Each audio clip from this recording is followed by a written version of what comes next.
Good evening and welcome to The Business Coach. Another week, another opportunity for us to explore the world of business. Tonight on the show, we're going to be exploring the export business. On the first half of the show, I'm going to be having a conversation with the depot of 1516 Spices to find out how his journey in this particular business is and what are some of the challenges he faces. And after the break, I'm going to be linking up with Depot to one of the most established entrepreneurs to give him insights on how exactly to better his business. So welcome to the show. Hey, how are you doing? I am very good. How are you, Ian? I'm good. It's been quite a minute. I actually like being outside, at least learning Koinje. Outdoor, fresh air. You know, Fresh air, COVID. Ever since COVID, we realized the importance of fresh air. Yes, really. Yes. But Odipo, you're quite an interesting man, and maybe let me just start off this particular conversation before we get into the business about your journey.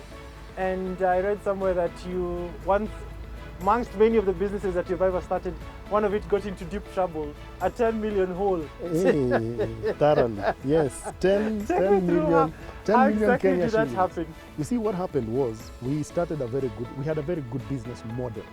You know, but the business model in itself, you can have a very good business model, but in the absence of proper execution, you'll fail. What business was it, first of all? Agribusiness. Actually, it was agriculture. Let me be more specific, because there's a very big difference between agribusiness and agriculture. Yeah. So it was an agricultural business. So what happened was we went and got land for lease. After getting land for lease, we went and got contracts from various exporters of fresh produce. Yeah. After getting the contract, we went and got investors. So, you know, family, friends, we raised quite a bit of cash. We raised, that's how the 10 million capital was managed to be raised. You know, it's actually 10 million plus, but we usually cap it at 10 million. To the nearest 10. To the nearest 10. That's the only time we use Yes. it. And then there was labor available in the places where we had leased land. Okay? So what happened was we were more excited about the Excel results than the results on the ground. As a leader, I can tell you it was poor leadership on my end. It was proper poor leadership. I didn't do proper research, and I did not give it, let me say, 100% concentration. Because Vusi Tembekwayo says that part-time effort equals to part-time results. Yes, and full-time effort, full-time results. You know, and that's what happened. I gave it part-time effort and expected full-time results. The other thing that I did, I had an agricultural mindset, but an agribusiness expectation. You see, those two need to align. True, Yes, you need to. If you want agricultural output, you need to have an agricultural mindset. If you want agribusiness results, you need an agribusiness mindset. So, to me, my mind and my expectations already delinked. And then I got hypnotized by what I call the zeros. You know, zeros can hypnotize you. I'm a BBK, born and bred in Kibra, you know, and I had never seen some amounts of monies in my account. I'd never seen some zeros in my account. My friend, hypnosis. So And when the then- investment came through... So what happened was, first of all, I overtrusted the farm manager, who just took advantage of my ignorance. I overtrusted the market in the sense that there was a time that we were left with 2 tons of French beans, and we had harvested, and they were right there, and the exporter bailed. You know, the exporter just disappeared on us. There was a time that we wanted to plant about 65 acres of land.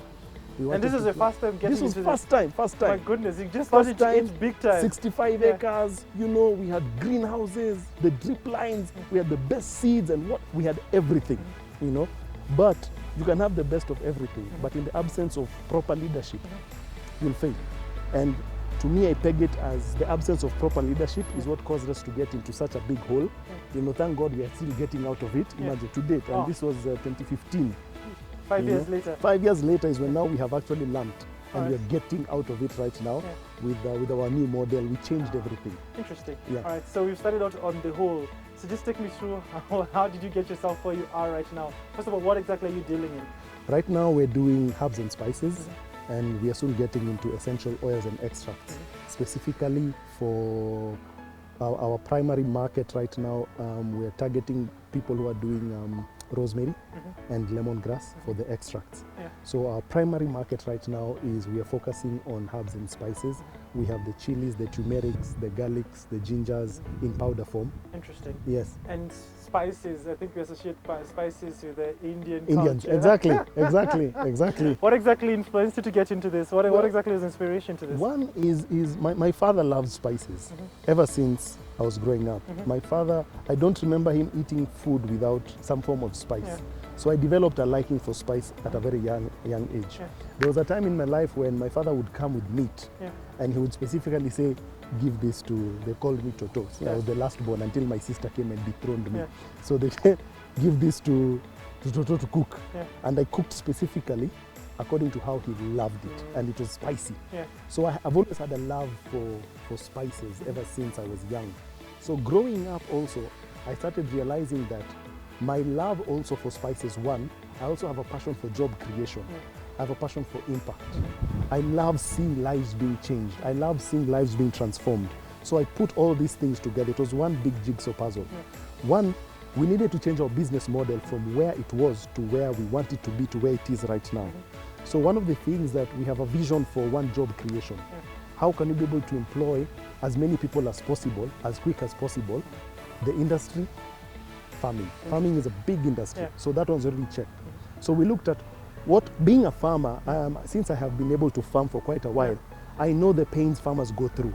I know how it is painful to plant crops. You know, when you plant a crop, there's usually an emotional attachment to it. It's like a baby. It's an investment. It's an investment, and there's an emotional investment to it, not only a physical.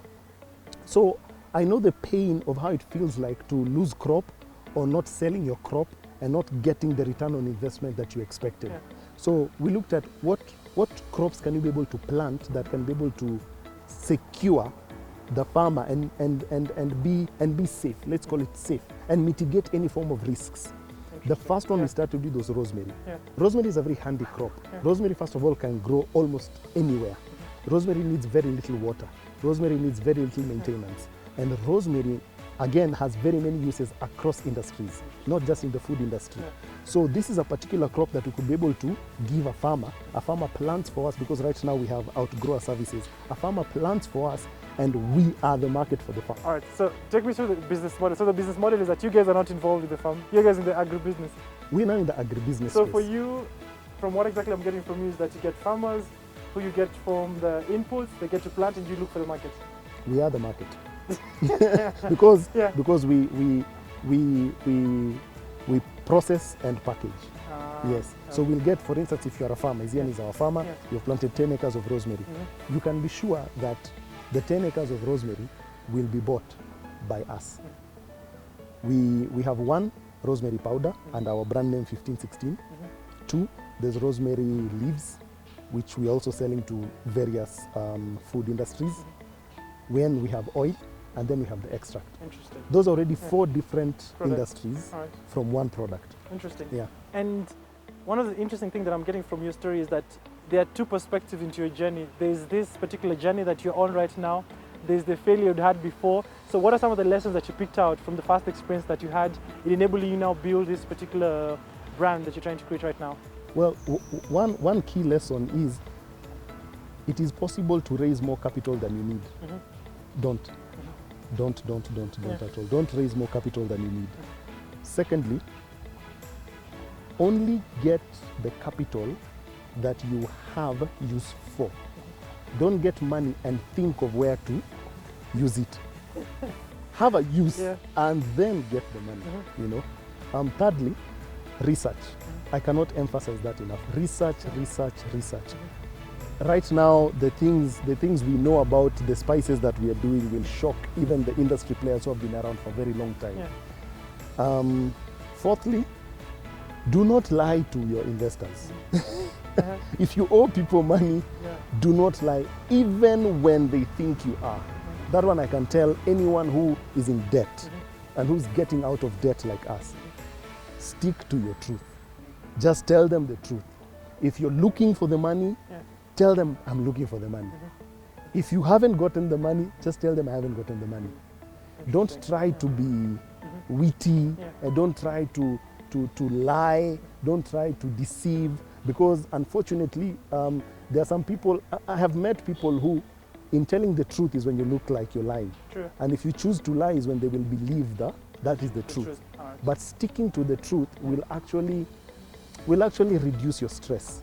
Yeah, it will actually reduce your stress. Interesting. And just as finally, as we just come to a conclusion, 1516 as dealing in spices and your agribusiness, what are some of the main challenges you're facing? Because I know also one of the interesting things I noted about your business model is that you guys also have an e-commerce platform. Yes. Yes. So what are some of the challenges as a business that you're experiencing right now? One of our biggest challenges that we have been facing in the last 3 years has been in terms of legalese.